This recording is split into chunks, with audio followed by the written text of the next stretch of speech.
You might think that toothpaste is only good for busting up the plaque on your teeth, but it can also be used to polish things around your home.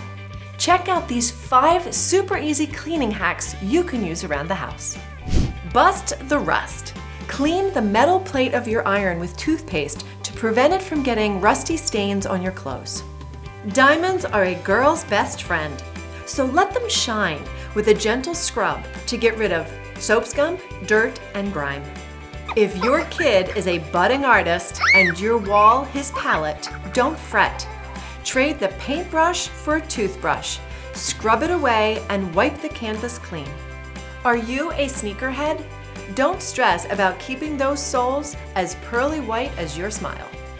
If your glasses are getting fogged up, rub a smear on the lens and wipe it clear.